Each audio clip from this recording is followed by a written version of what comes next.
Hello and welcome to Politics and Prose bookstore. My name is Sheridan. I'm one of the booksellers here at Politics and Prose, where we host a range of in-store events along with classes and trips. Before we get started today, I'd like to ask you to please silence your cell phones so as not to interrupt the event. And when we have the Q&A portion at the end of the event, please line up at this microphone by the pole to ask your questions. Tonight, Dr. Cynthia Miller-Idriss will be in conversation with Professor Louise Snyder, discussing her new book, Man Up, where she addresses the current epidemic of misogyny, both online and off, and the patriarchal backlash driving an exponential rise in mass and far-right violence. Dr. Miller-Idriss is a professor at American University in the School of Public Affairs, the School of Education, and the Justice, Law, and Criminology Department. Additionally, she's a columnist with MSNBC, frequently testifies before Congress regarding security, intelligence, and education policy areas, and advises foreign nations responding to violent extremism, just to name a few. I simply don't have the time to cover everything. She's in conversation today with Professor Louise Snyder, who is a professor also at American University in journalism. Please join me in welcoming Dr. Miller-Idriss and Professor Louise Snyder.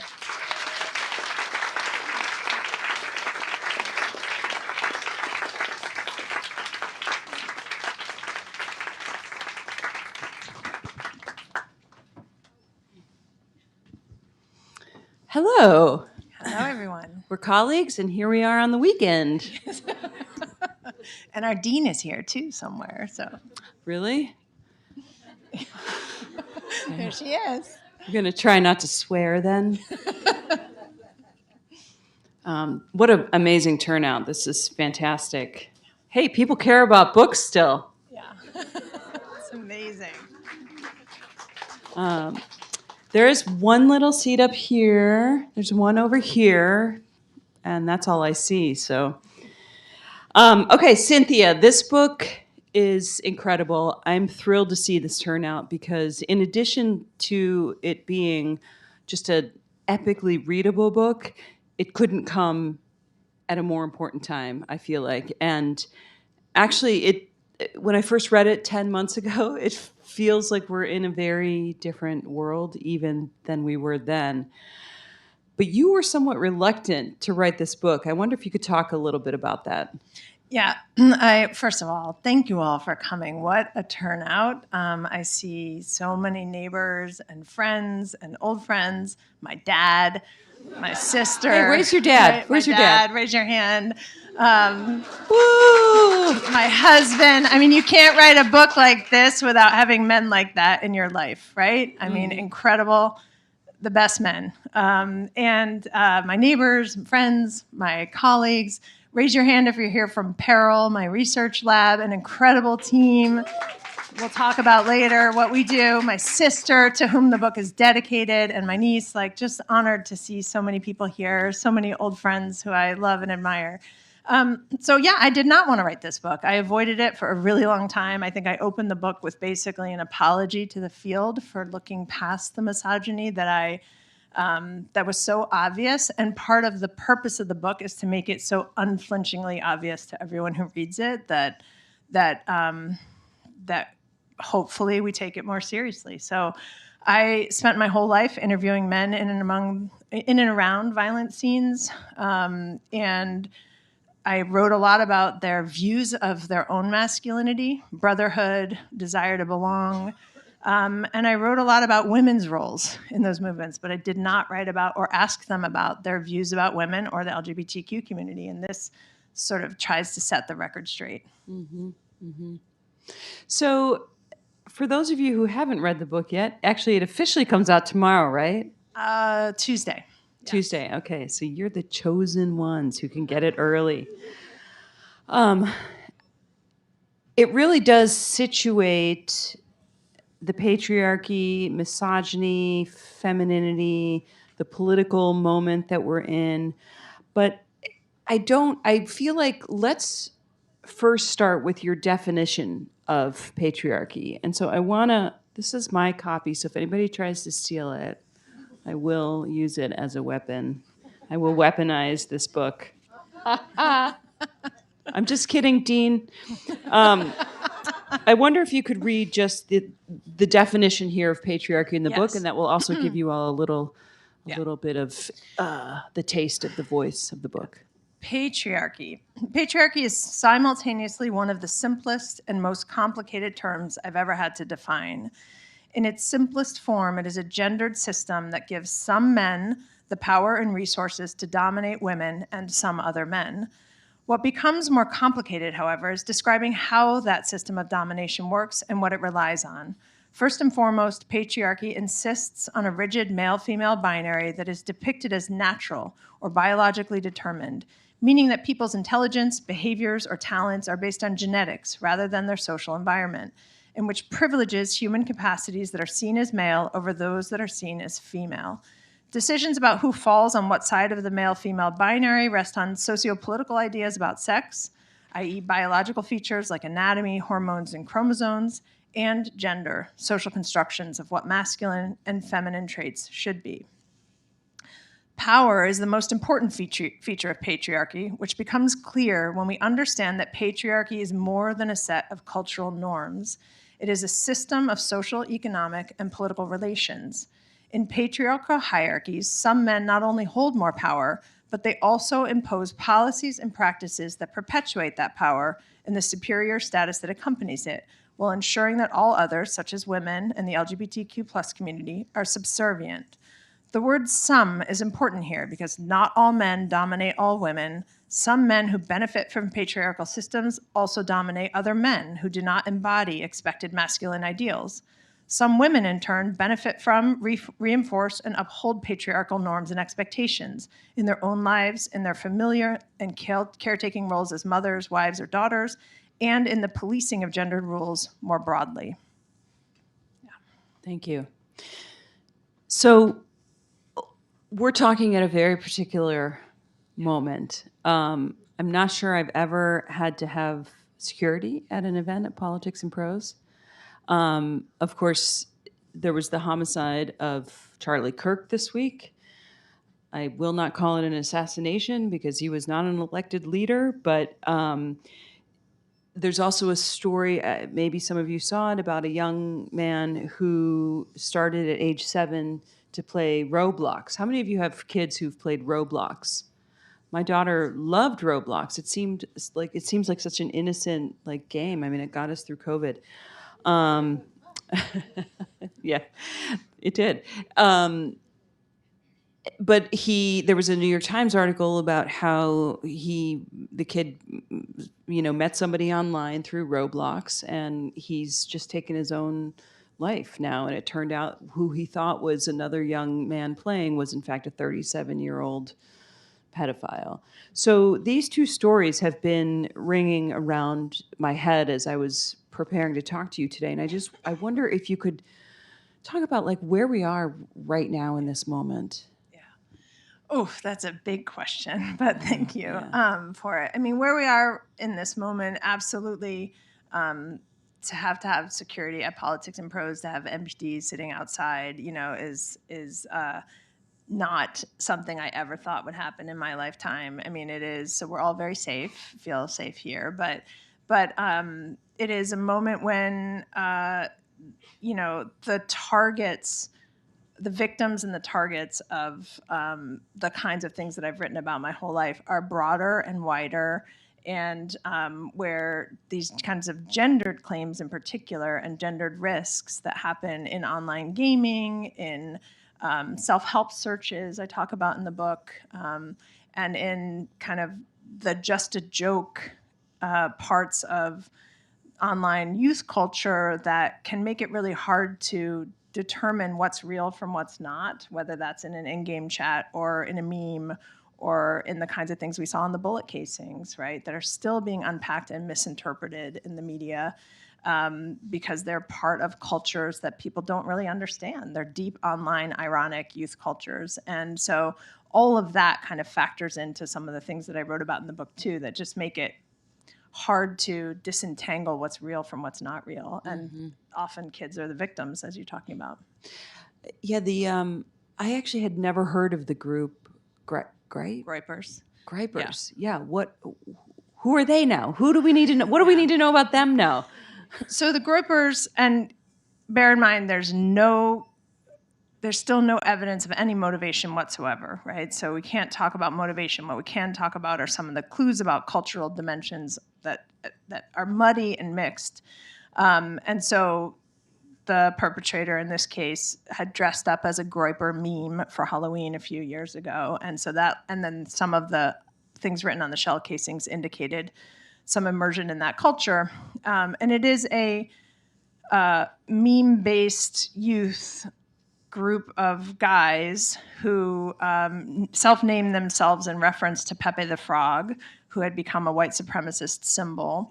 And they were called themselves the Groyper Army and were part of white supremacist Nick Fuentes, a YouTuber's effort to troll Charlie Kirk at Turning Point USA events and try to trip up conservative and mainstream Republican speakers with questions intended to show that they weren't far right enough, right? So they weren't sufficiently anti-Semitic or homophobic or racist, and so they would try to push them. So it was this divide within the right, and that's what the groypers were doing at that time. So I wrote about it in my last book, Hate in the Homeland, 6 years ago. And so it was pretty surprising to see this even come into the conversation this week. But it doesn't mean, again, that was part of the motivation. I think we have to be really clear because there's a lot of other stuff going on with this particular perpetrator. I wonder if you could just connect the dots a little bit more between, you know, our kids who start off playing video games and then somebody who I'll use like maybe the Charleston shooter or somebody like that who becomes, or the Orlando Pulse shooter becomes radicalized. Yeah. So first of all, I think a third of the world plays video games, right? Like it's an enormous number of people. And so the vast majority of people find it pro-social, effectively positive, like a good experience. But part of what's happening with video games now is that there's a live in-game chat feature. That's the riskiest part of it. There are also some other problems with games, gamification kinds of things like that carry over into violent acts, and also sometimes narrative features that can emphasize things like heroic restoration of civilizations or warfare. But the real problem, research has shown, is the in-game chat feature, which puts players in contact, first of all, with strangers, and second of all, in a culture that incubates deep racism and misogyny constantly. So something like half of girls who play video games online say that they use a name that is identifiably male so that they can avoid some of that misogyny. And there's a lot of policing of boys' behaviors too, like you play like a girl, right? Or slurs, homophobic slurs as well. And so that kind of normalizes, legitimizes some of these ideas. And sometimes people you're playing with are part of groups that are further harmful, further extreme, and you get invited into an encrypted chat room. And so some of the recruitment happens that way through either pedophilia and harmful sexploitation, but also through extremist recruitment or get brought into a Discord server. And so a lot of the gaming communities, Steam, platforms that have live streamed attacks, they're really also communicating back to people within their chats when they're doing things like exerting violent attacks, if that makes sense. I mean, so as you know, I did a brief story on this for the New York Times a few months ago. And one of the things that in my reporting that I learned, and also from your book, is just like the absolutely benign messages with which they draw people in. And I can see it in, I have a 17-year-old, she's a senior in high school. And so I listen, I'm an eavesdropper, as all good journalists are.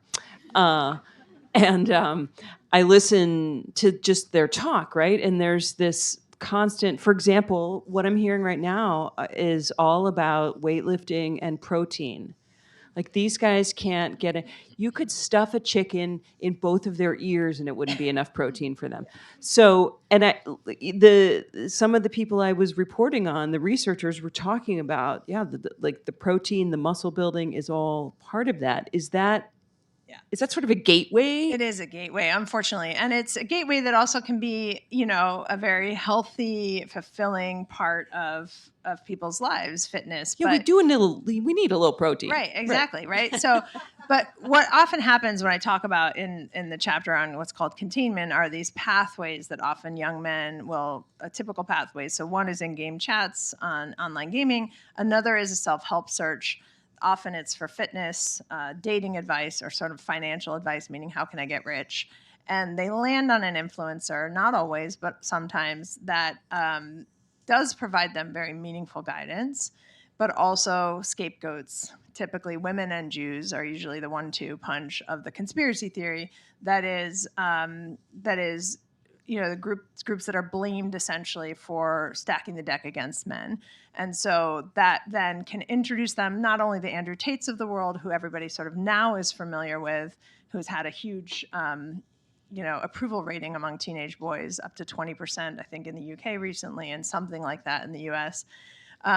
So, very high approval ratings. And this is a guy who talks about stoning women, who sells women, exploits them on, for sexual exploitation, and benefits from that, and shows this kind of profit. He's made so much money and has these fancy cars, and here's the way it works. But the thing about Andrew Tate that people may not know if you haven't watched his videos is that he opens every video saying, men are suffering and I'm the only one that will talk about it. And so, which is true to some extent, right? And so I talk in the book a lot about Wait, which part is true? The suffering part, okay. Right? I mean, right? So he's not the only one that we'll talk about, but that's the feeling that a lot of them have, right? Is like, there is an epidemic of loneliness. There is a feminization of higher educations, that 40% now of college graduates are men. There is a loss of traditional labor jobs, 3/4 of the deaths of despair. Like, there are problems that men face that had not been addressed very well systematically. The problem is scapegoating, feminists. Like, instead of looking for structural solutions, why are we scapegoating women for those problems? And then often violently, and then the solution is to exploit them and regain power instead of asking for structural solutions to those problems. I mean, I hear what you're saying, but I also think I've gone off script a little bit, but I also think like who are the stars of movies? Like, who get top billing? Who are the CEOs? Who are the university presidents, right? Yeah. Who are the middle administration right.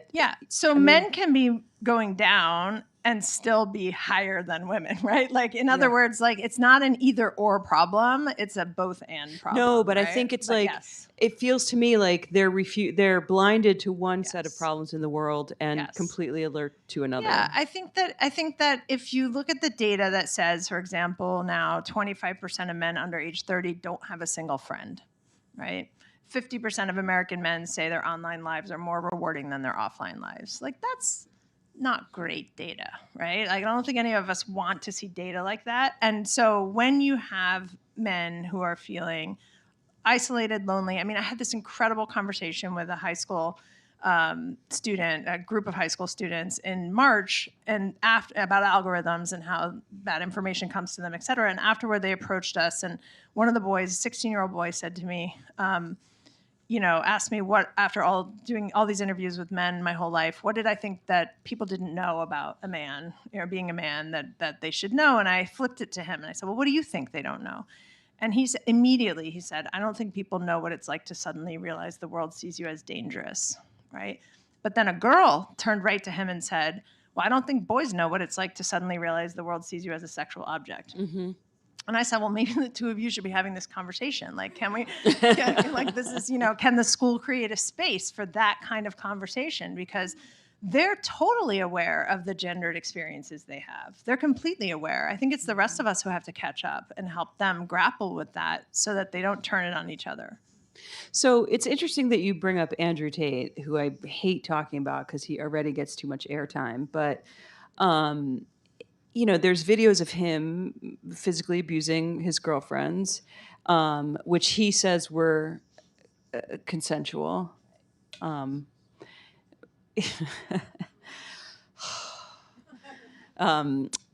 But he also coerces women to sort of pull in other women for him, which is also sort of reminiscent of some story that might be going on. I don't know. But I wonder if you and I have talked about this a lot, about this connection between the extremism. I'm sorry for showing you the back of my head.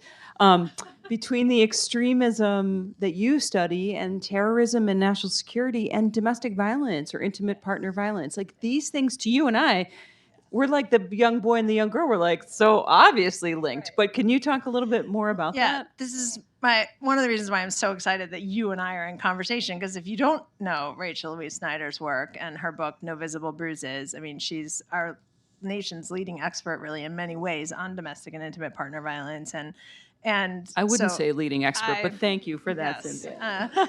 I mean, I think of you that way. Your book is brilliant and your work is brilliant. And so I, of course, had you read my book in advance, an advance copy of it. And because I talk a lot about the fact that 60% of mass shooters in the U.S. have a documented history of domestic and intimate partner violence, right? That doesn't even count, the fact that half or so of domestic violence incidents go unreported. And that doesn't count things like stalking or harassment in most cases, or rape threats, sexual assault, anti-LGBTQ issues, or any of the online misogyny that we know has surged since 2011.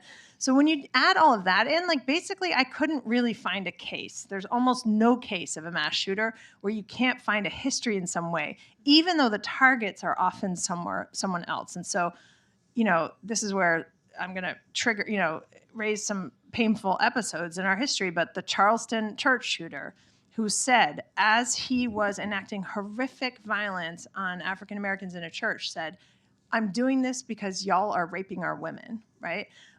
There's a gender dimension to that doesn't get analyzed or reported, and that's part of what Man Up is supposed to talk about.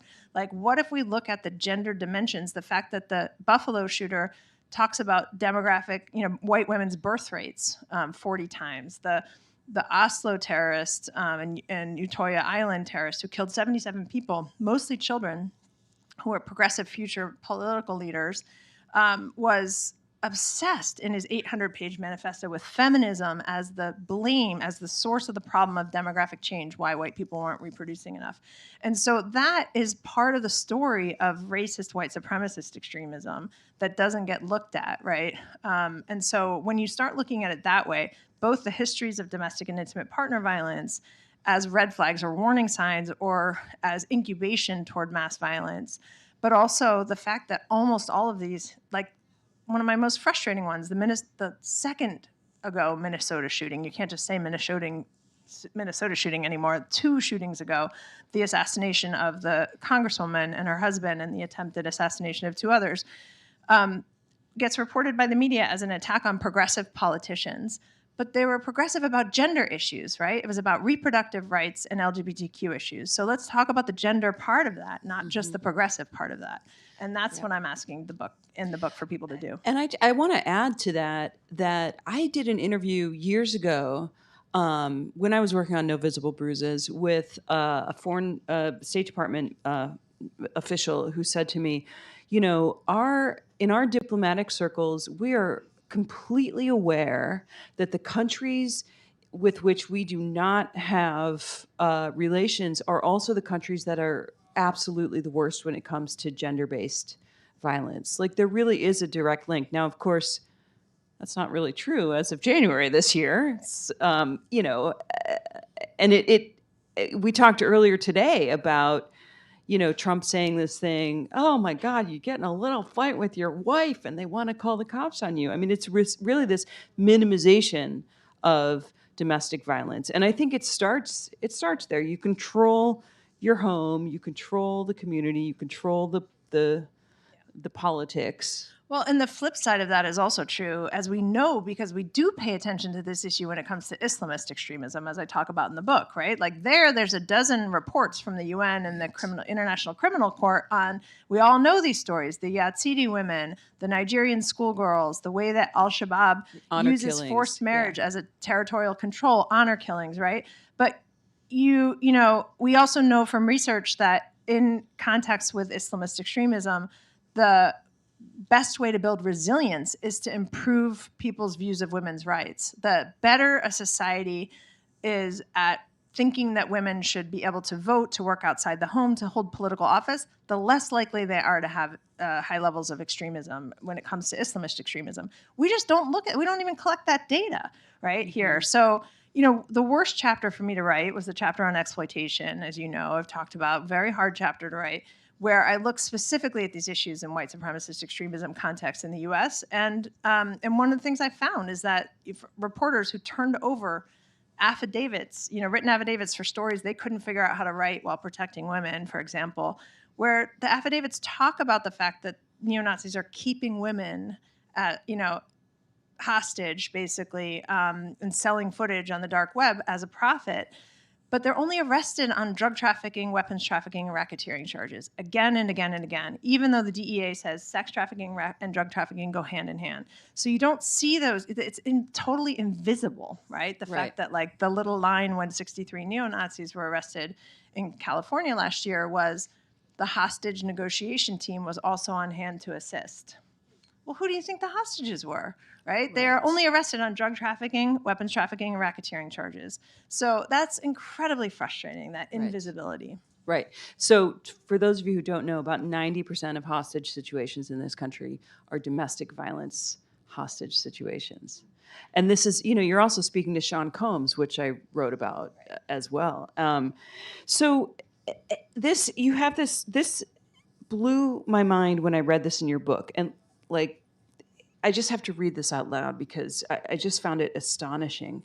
The FBI has a list of concerning behaviors when it comes to mass shootings. It has a list of 22 concerning behaviors, and gender does not appear in any of them, nor is gender within our national threat assessment classification of domestic violence extremism. We had animal shelters in this country a full 100 years before we had domestic violence shelters. So talk a little bit about the FBI. feels hopeless talking about this right now. I have to say the FBI just got a vision of the leadership. That's okay. I'm not. Hey, we're not recording this. This isn't public, right? But talk a little bit about this glaring lack in our law enforcement. That's what finally got me to write the book, was this little chart that the Biden administration put out. And it's not the only chart. New America has a better chart, but the official U.S. classification system for domestic violent extremism that was released after January 6th had 3 columns. They're trying to get away from right wing and left wing, right? So they had this sort of identity-based column where white supremacists go, but also abortion, motivated extremists, animal rights, environmental extremists. Then they have a whole big column of all the anti-government extremists that includes anarchists, but also sovereign citizens and unlawful militias. So it's not such a bad idea, right, to get away from the left-right thing. I agree with that. But then they have this category, I couldn't believe it when I saw it, all other extremisms. That's the 3rd column. And it literally says all extremisms motivated by gender, sexuality, or religion, which are the 3 fastest growing, anti-Semitism, Islamophobia, anti-LGBTQ, and anti-trans and misogynistic attacks or gender-related attacks. So of course it's invisible. Mm-hmm. It's all other. It's literally all other, right? Mm-hmm. And then in the FBI's list of concerning characteristics, it's there, but you have to look through it. It says interpersonal problems.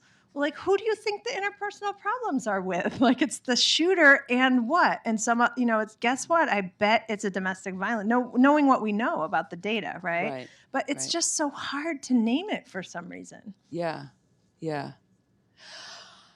It's crazy. I'm sorry, but it's crazy that it's from the Biden administration, who was such a champion for women. He's the reason that the Violence Against Women Act was passed. Not the only reason, but he was the primary sponsor. So yeah, I know. We love you. We miss you, Biden. Bring back the nice old man. So you write that this is your quote, there's no question that masculinity is both more fragile and more policed than femininity. Can you say more about that? Yeah. So, one of the things that is really interesting in writing this book is I read a lot about and talked a lot to boys and men about issues of masculinity. And so I think the best way I have to explain this is a study that I cite in the book from Joel Middleman, a sociologist who interviews high school boys in the US and discovered that they have become, as we probably are not too surprised by, increasingly accepting of same-sex relationships among other men, other boys, as long as you're bro about it, right? So, like, essentially, and this is their phrase, so I'm going to use a slur, but it's in the study, it's the title of it. It's okay to be gay, it's not okay to be a fag. That's the way they describe it. Essentially, who cares who you have sex with, as long as you're hyper masculine about it, right? So sexuality has become more fluid for a younger generation, but masculinity is as rigid as ever. You cannot step outside that box very easily, or it takes a lot to do it. And so last week, the launch in New York, we had moderated by Mark Green, who works with the Good Men Project, about man box culture, this sort of pressure to be dominant and aggressive, and the lack of access to kind of a fuller range of human capacity.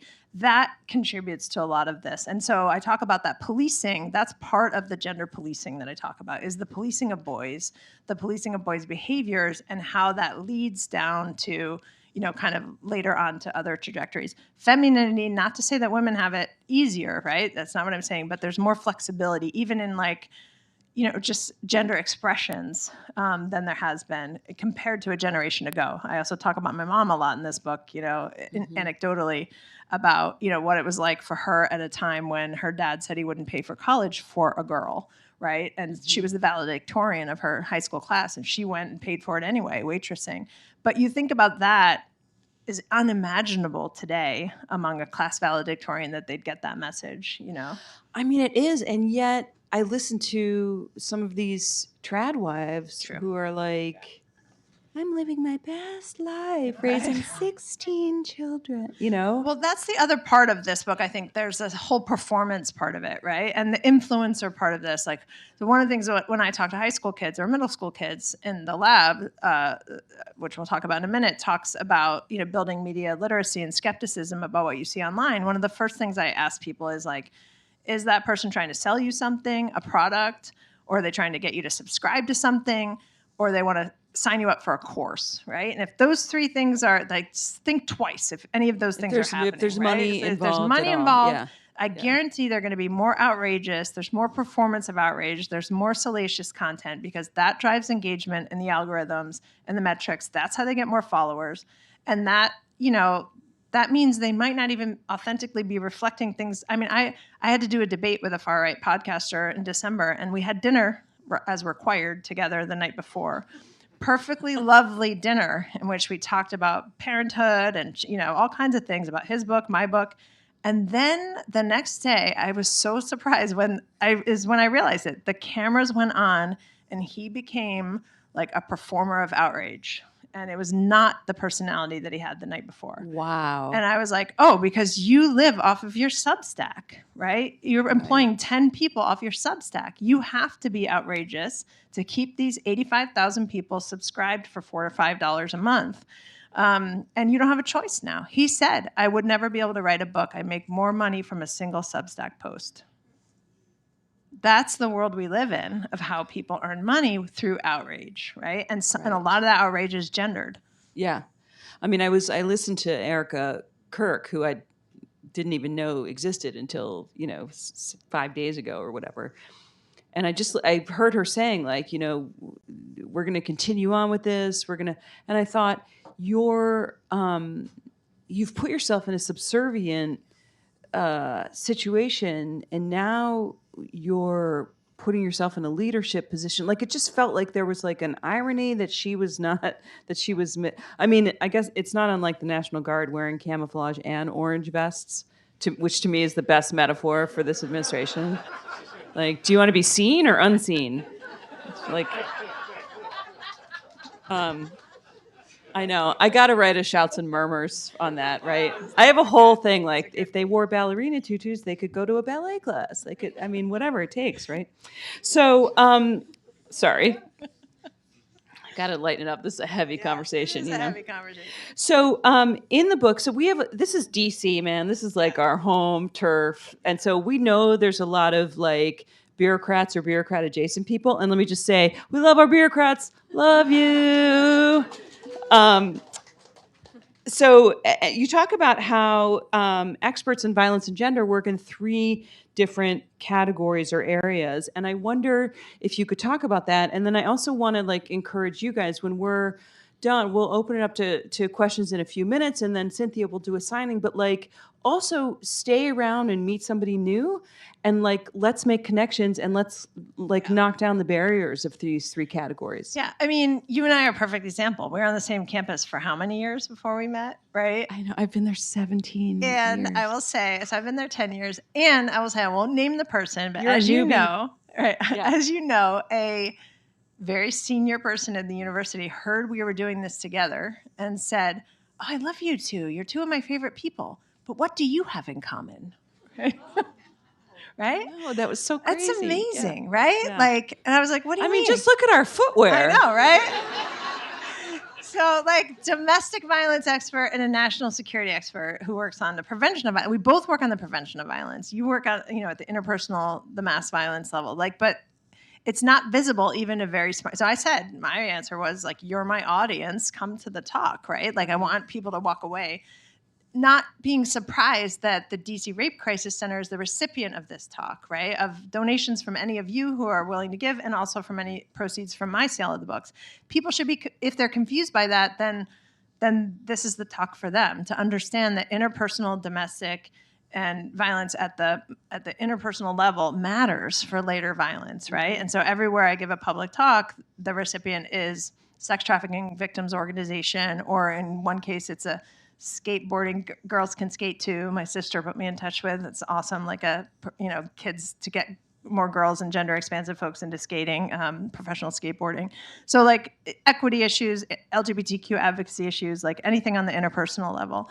But yes, these 3 groups, I mean, basically you have people who work on sort of patriarchy, gender. On the academic side, it's like gender studies, women's studies, people who really are experts and steeped in issues of gender relations, LGBTQ issues. Then you have the people who work on, and those are usually in arts and sciences departments, right? Wait, let's actually do this. Yeah. That's it. That category. Yeah. Gender, like academic gender, Right. and like who here works on that? I do. I know I do. Right. Okay. There you go. So right. there's a few of you. Yeah. Okay. And What's then the there's a second whole category that's like usually schools of social work or the Department of Justice, criminology, domestic intimate partner violence, but also sexual assault prevention, interpersonal violence, and interventions on that. Right? Okay, so that would be like the Rape Crisis Center. Yes, and, exactly. Okay, so Yeah. like advocates. Okay, who Yeah. works in that sphere? Nonprofits.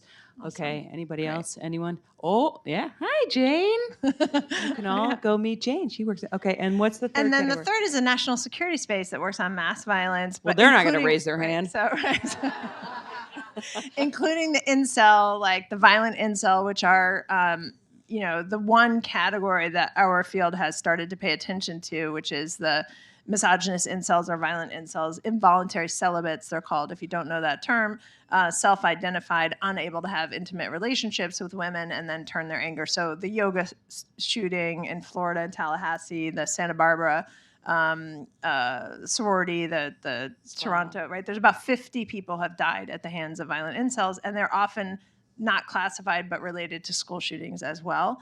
And so, and that falls under the Department of Homeland Security. So it's really like HHS, DOJ, and DHS, like at the federal level, and then academically you see the same divide. So we don't really talk to each other. Anybody from those agencies here? I know there's one person, but I'm not going to call her out. But if you see her hanging around me later. Okay. So I got myself a little off track, Cynthia. All right. It's my fault. No, but you actually answered one of my questions, which is like, why the Rape Crisis Center, right? So, and I think, who here is from the Rape Crisis Center? Can you raise your hands? Somebody here? Not yet, right. Okay, there are definitely some people in yes. hiding. Right. It's Witness Protection Program people here. So I just have time for like maybe one or two other questions, and then we'll turn it over to you all. So I'm interested in this backlash that we're facing right now, and I wonder if you could talk a little bit about the backlash, and then we're going to move on. And I promise you, I will end on a slightly hopeful note. Yeah. So, yeah. Yeah. So, you know, there's many different flavors of this backlash. I would say that one thing we're seeing is tremendous normalization. So, you know, after the election, in fact, you and I first connected when I was on PBS NewsHour after the election, talking about the chants that were happening of "Your Body, My Choice," started by Nick Fuentes, that went viral online. And I had so many women moms tell me that their daughters had heard boys in the school say that to them. Your body, my choice. Your body, my choice, right? Imagine. I had a mom who is a well-known figure in DC come up to me after a talk and say that her 18-year-old daughter had her butt grabbed at a coffee shop in college in Virginia right after the election. And when she turned around to look at the guy, he said, "We can do that now," right? I mean, that's the kind of, right? Now, another group of guys saw it happening and told him, "Hey, man, that's not cool," and then pushed him away. Like, it's not, again, this is like a contested. It's not like all men reacted this way. But the fact that I heard so many anecdotal stories of what had happened, a middle school right in Bethesda, a 12-year-old girl was told, "Go put on your handmaid's dress," right, by another boy in the hallway. There was this kind of unleashing of entitlement and empowerment over women's bodies that happened right around and after the election. And I think we've seen that in part through the normalization of political appointees who have histories that are documented, credible, and or still under lawsuit or found guilty of sexual assault or domestic violence. And where the documented online misogyny has gone up so significantly since 2011, as I detail in the book. Mm-hmm. So talk a little bit about the Peril Lab at American University. That's how we end with hope, right? Yeah. So, no, I have another hopeful question after that. Good. All right. Yeah. But first I'll say what it stands for, and then so Peril stands for the Polarization and Extremism Research and Innovation Lab. We are now some 30 people. It's actually pretty amazing. So many of them here. We design, test, and then scale up tools to help communities recognize and reject different forms of harmful online content. So we have programs for little kids around an animated duck called Daniel the Duck that everybody loves, that is about staying safe online. But we also help parents, coaches, mental health professionals, higher ed communities recognize and reject and know how to respond when harmful propaganda, conspiracy theories, or other things are circulating. We now have a Preventing Gendered Violence division, which is growing quickly, that has work in Kenya, Jordan, Canada, and the US, mapping misogyny, but also a program with interventions for boys and men and an anti-LGBTQ project. And I'm missing one. Oh, gender-based violence and its relationship to violent extremism. So. And you have, correct me if I'm wrong, there's a toolkit for educators, right? There's a toolkit for educators, for parents, for teachers. We have for faith leaders. We have a toolkit that we did with evangelical pastors together with Search for Common Ground, which my husband runs, and we were not involved. They didn't make it as far as Utah, did they? Yes. I'm sorry. I couldn't help it. They're in Texas. The pastors came to us and asked for help, and we worked with them on it. And they're all free. They're on our website. They're available. We do trainings. What is your website? www.perilresearch.com, which we're not officially supposed to have a private website, so we call that I'm looking at our dean. We also have a university website, but the official, we call that our community-facing website because we have to update it almost every day, and we can't do that at the university site, and that's where all of our tools are. So they're downloadable and free. There is also a university website that talks about the academic part of what we do, but the community-facing website is perilresearch.com. A number of us have those community-facing websites. Yes. Okay, so I would like to end on a hopeful note and ask, well, let me frame it this way. As people in the community, as residents of DC, I really believe that we are all in this together. I believe that we should not be pointing fingers and saying, even though I've spent the last 40 minutes pointing fingers, kind of, we should be saying, how can we do this together? So what can we as parents do? What can we as community members do? How do we continue the conversation? First thing I would say, where's our long story short media team? Over here. Okay, we have this incredible partnership with Long Story Short Media. They're absolutely phenomenal. And that produce, I also said I didn't say this part of what we do in the lab, but we have a whole division that does short form video to help over social media, to help kids and anybody else sort of recognize and reject manipulative tactics online. The Long Story Short Media team offered to do a podcast around the book, which will come out next week. That podcast, I would encourage everyone to listen to because, among other things, we ask kids, teenagers, and young people what they think parents should know about their online lives. It's phenomenal, like just absolutely amazing. They have the best ideas for what parents should be doing. It's moving. It's incredibly. There's Amy Spitalnik is on it, who runs the Jewish Council for Policy Affairs, talking about the intersection of anti-Semitism and misogyny. We have a trans 17-year-old kid and his dad. Just absolutely amazing conversation. So one, listen and stay informed, and there's lots of ways to do that. So pay attention. It's called Man Up, the podcast. It should be findable anywhere you listen to find your podcasts. I think download the tools, listen, and then I would just say have these conversations anywhere you can. One of the kids in the podcast said, when I asked what parents should do, he said parents should have conversations with their kids that are non-judgmental, that are not filled with shame, that are not sanctimonious or preachy, but that allow them to explain what's happening in their online lives, because kids are encountering so much garbage and they don't know what to do with it either. Mm-hmm. And nobody asks them about it. And then at the end of that interview, which was supposed to be an hour that went 2 hours, he thanked me.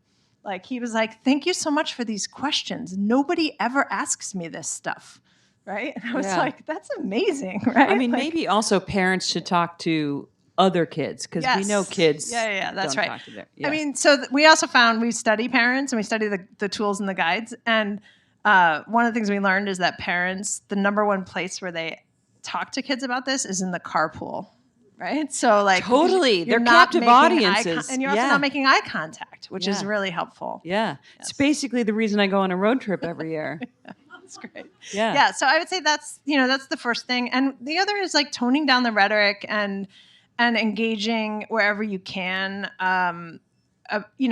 To bring these kind of conversations into your everyday life. One of the things I often say in the media when I'm talking is like, I hope a book like this gives people the sense that it's not just a matter of waiting for someone else to solve the problem. If we all can engage on the issues of domestic and intimate partner violence, interpersonal violence, misogyny, like stop letting kids say that's just a joke, right? Taking things a little more seriously and having conversations. Mm-hmm. Excellent. Thank you so much, Cynthia. Thank you, Rachel. We have time for a few questions. Make sure you speak into the mic because we're filming, so you want to come line up here. Okay. I'm a childless widow living alone, born in the 1940s. And this is all news to me. I can't do the internet. I've never done a video game or social media. All I know is what I read. But what is disturbing, I mean, and it's very interesting, and I guess I've been lucky. I've never had trouble with men. What's scary to me is, yes, it's important to see gender apart from politics and all of that, but there's this both sides-ism that's really distressing, especially after Kirk. I think it's important, I'll ask you, isn't this mostly a right-wing phenomenon, not a both sides phenomenon? Yeah, I mean, I do in the book talk about, it's on the mass violence side, that it's Islamist and white supremacist groups primarily who are the ones that I'm really honing in on as exploitatively using gender. I think the problem of misogyny is across the board, though. Like, I think that you can't look at the kind of data that shows that every mass shooter, every terrorist, every school shooter is essentially has some history of misogyny in their background, and say it's only a problem. It's the problem of culture, right? It's a cultural problem. But yes, on the violent end of the spectrum in this country, it is more prominent on the right. Thank you. Hi. So I'm going to take a moment here to get some career advice. Can you hear me? Okay. So I am a former USAID crisis stabilization officer. Sorry. I've worked in combating violent extremism, preventing violent extremism, and combating gender violence for my whole career. And in the places where I worked, the key to a lot of this was empathy. Both empathy for the young men and boys that we were working with and teaching them empathy. So now that I'm going to be working back in a domestic context, what does that look like in America? Explain America to me. Well, thank you for your service, first of all. I think I would sort of flip it, not the empathy part of it, but what I hear from kids, and I used these words just a second ago in that interview and when I was talking about the podcast, but really these two words came from other conversations I had when I asked teenagers. My favorite thing to ask them is, what do they think adults should do about these problems? And so a ninth grader last year said, whatever you do, just don't make it sanctimonious, right? And I was like, that's a really good vocabulary word, right? For a ninth grader. Like, I was pretty impressed, right? But then like 6 months later, we got to ask two 10-year-old boys the same question, because they were talking about how uncomfortable they are in their 1 hour of screen time they're allowed a day with how much was coming across YouTube shorts, right? Like that made them uncomfortable, like harmful content. And so we asked them what they thought adults should do, and they said, just don't make it preachy, which is the same exact word, right? It's just like a 10-year-old version of the sophisticated vocabulary word that the ninth grader used. So I always say, like, maybe this is sort of empathy, but like the best thing you can do is approach it with curiosity, right? If you can ask, like, put kids in the position of trying to understand what they see, how they feel about it. They really want to talk about it. I have found in every single circumstance, I've never had a classroom that doesn't want to talk about it. And I spend a lot of time out there, whenever I can. If I get invited to give a talk, I try to give a talk in schools nearby too. And because I learned so much from them, and they will tell you that. They want space to talk about what they're seeing, what they're processing, what they're feeling. And they almost never get it. And so I think curiosity without shame, without judgment, without sanctimony, without preachiness is the place to start. And maybe that is something that approximates empathy, or it leads there.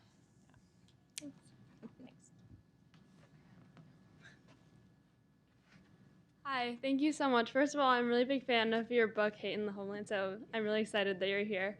My question is whether you have advice for young people, especially young women who are approaching this issue with like our peers, and especially because one thing that struck me is that a lot of it is embedded in sort of a meme culture or like trolling or joke culture, and it's not necessarily taken as like a serious issue. It's just like, oh, I'm just joking about this. So it's hard to like kind of understand what's serious and what's not serious. And so I'm wondering whether you have any advice for young women. Yeah, it's a great question. This a very similar question came up at Georgetown a couple of months ago when I was giving a talk, and one of the young women raised her hand and said, like, how are we supposed to date these guys? Right? Like, that was like a more desperate question, right? Tone. But I didn't really have an answer to that other than, again, like, I think the more we let gendered cleavages right now, gendered divides in our social relations. I mean, this is the other thing. One of the kids I interviewed for a podcast was an 18-year-old girl who said, like, in a totally perplexed way, she said,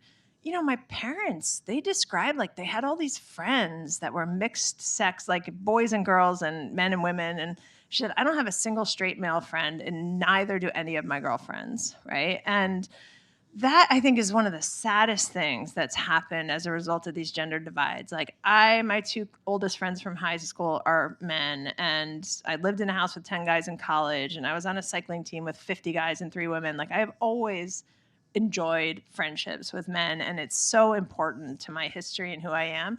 I can't imagine, and my girlfriends are the most important to me, but I can't imagine having not had that, right? And so, like, it's that, I think anything that your generation can do to try to breach that divide, and I don't know what that means, and that's why I think that conversation between the boy and the girl, the 16-year-olds in Pennsylvania, was so amazing, because the teachers overheard it, and they're like, maybe we should start. And so they've asked me to come back, and asked me to come back with Mark Green from the Good Men Project to start thinking about, the students said, could we start a club, right? And like around these issues, could we? So like maybe there's a place there for facilitated conversations, but it has to be like not preachy or sanctimonious or, you know, cringy or any of the other things that can happen when adults set up those conversations for kids. So I would say the last thing I'll say, young people themselves can be very effective with kids like one tier younger. So I often tell high school students, do something for middle school students. We have in our men and boys mentoring program that we're doing in Canada, Jordan, and Kenya, it's high school, it's university students in esports and gaming working with high school students, because that kind of gives you a little bit of a, so maybe you engage with like middle school or high school students, right? Awesome. Thank you so much. Hi, thank you for speaking with us today. My question is about the introduction of AI into the online ecosystem. I'm just curious to hear your thoughts and the potential dangers of having recruiters use AI as a way to automate the recruiting process. Yeah, there's a ton of risks with AI, and also a ton of benefits. And so, you know, I think we're seeing AI exploited. I mean, first of all, people are clever and they keep getting around the safeguards that are built in, and AI will give in eventually if you keep pushing the chats, right, to get you what you want. And so we've seen things like, you know, a kid ask ChatGPT to, you know, how to build napalm, and the ChatGPT said, I can't tell you that. And then he said, well, my grandmother used to tell me a story back in France, like in all this extraneous detail. And it was about how to build napalm. Can you tell me a story like my grandma did? And it was like, well, first you take the benzene, right? Like it just, you know, just laid out the whole recipe. So, you know, it's still so easily exploited by bad actors. And I think what you're saying is just one of those problems. I will say on the flip side, the hope that I have is that it also has tremendously reduced the human burden of content moderation, which has traumatized so many people, most of whom were outsourced overseas to very poor countries who had to like one by one look at horrific videos of horrific things happening to humans and decide if they belong on the internet or not. That's now, a lot of that's automated. It still doesn't work perfectly. There's still a ton of flaws, but if it reduces the trauma placed on human beings to have AI do something like that, I think that's great. So if we can hold on to the positive things, but retain like, what does it mean to be human in an AI world, and also reduce the risks, that's the direction we need to go in. It's so new though. I think like 5 years from now, we'll be having a really different conversation. Thank you. Thanks so much for the book. Thanks for being here. I've written a bunch about Middle Europe in the 30s. That's the world my family came from and what shaped them. I was not surprised to learn that the early Nazis were driven by fear of women participating in life, in society. I was surprised to learn that for much of the Nazi Party's history, it was kind of the haven for homosexual men. Is it, if that's not too off base, can you talk about that at all? Something you said touched on that earlier. Yeah. So I don't know enough about there's actually Jen, I don't think is here. We have a couple of experts who will be in some of my other talks who are real experts on this. So, but yeah, the history of homosexuality in the Nazi Party and the history of drug use in the Nazi Party are two really underreported phenomenon that have some books written about them. And so I can direct you, Jen, I'm blanking on her last name right now, who really works on queer history in the 1930s in Germany. But yes, I would say that definitely the public homophobia and then of course the misogyny and anti-feminism of the Nazi Party at that time was the part that has carried through in most common knowledge about the Nazis, and not these other kind of lesser told stories. So. Thanks. We have time for one more, maybe. Hi, Professor. Thank you so much. You mentioned some of these groups that are propagating online that perpetrate maybe sexual exploitation, propagate extremist ideologies. I'm a researcher in the anti-extremism space, and it feels sometimes like we're playing like cat and mouse with these groups. We deplatform one group, they pop up somewhere else. They move to more obscure platforms, and so on. Have you found any promising approaches that you think mitigate these the spread of these groups from the root? Thank you for asking that question. I mean, I think one of the things I've often said, and I talked about in Hate in the Homeland, my last book, is that, only between 7 and 15% of all violent extremism from the far right, at least, comes at the hands of anyone who's affiliated with a group, right? So the problem of individual actors who are radicalized and mobilized to violence, sometimes by the propaganda that's produced by groups, but actually not by groups themselves, is a much bigger problem. Part of that is because our entire security infrastructure is set up to catch people who work in groups by interrupting plots, surveilling, monitoring, right? Infiltrating those groups. And it's much harder to use those tactics in like a meme-driven world of online radicalization. So, one thing I generally urge people is pay less attention to the groups, pay more attention to the spaces where bad things happen, either at the hands of groups or at individuals who are forming communities, sort of, which is not groups, that they are inspired by or trying to impress with violent acts. And I think then we have a better chance of getting at some of the interruption of those types of things, because I think some half or slightly more than half of mass violent actors do leak their intentions, including school shooters. It's just nobody really knows what to do with that. So that's one thing. The second thing I would say is developing better systems for prevention, which is part of what Peril tries to do, so that communities do know how to recognize warning signs, how to intervene, where to get more help, right? These are things that I spent the first 15 years of my career working in Germany, where they have 50 sites across the country. They're like mobile clinics that you would have for an eating disorder or for sexual assault or anything else, but they have that for radicalization, so you can get help. We don't have those types of things. We're piloting that in Peril in Michigan, Georgia, and now California. But it's the kind of thing that seems like a no-brainer, that you should have access to resources. A school or a faith leader should know where to go, but we just haven't invested in that. We just keep building better barriers and security gates. Thank you.